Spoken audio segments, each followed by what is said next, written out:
umuturanyi duturanye yabuze inkoko ariko ari gutukana ati uwayitwaye n'imbwa, nakomeza kuntuka turarwana nyamara. Oh my God!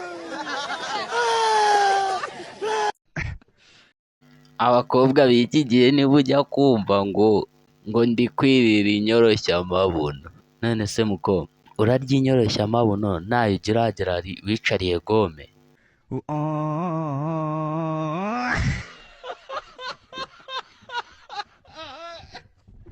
Ubwo baba baranyirukankanye, mba nyafashe mpita nyirukankana, nanjye ndavuga ati sindi buruhuke. Nirukanse ndirukanka ariko bari bafite imihini n'imihoro byose, ndiruka nsimbutse mbona umwe yayibanguye agiye kuyinkubita, ndavuga ati aranyishe kabisa, mba nikubise hasi noneho kubw'impanuka.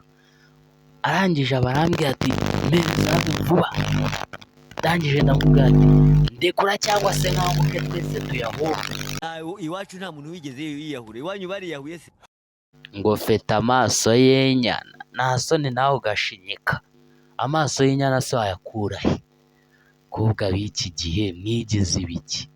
Ubu barababwira ngo mufite amaso y'inyana mugashinyika, bicoco gusa murebe pombafu. Ntacyo nababwira muri ibipumbafu, mwe muri amaso y'inyana, mwe mugira amaso y'inyana, mwe muri inyana ko bisa. Cera ngahambiye garekeraho.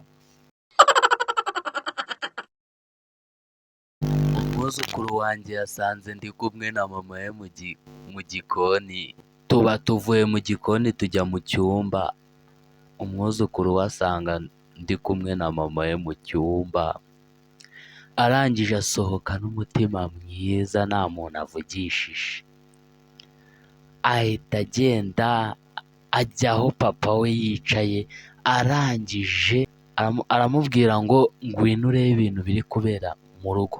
Mama na onkere wanjye ibintu biri kubera mu rugo ni agahomamunwa.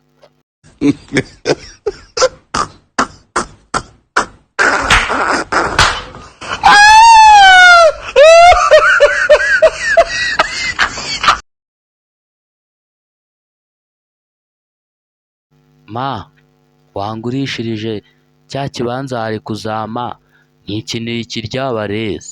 Iwacu nta muntu wigeze yiyahura, iwanyu bariyahuye se? Ko cyayarekuye ra?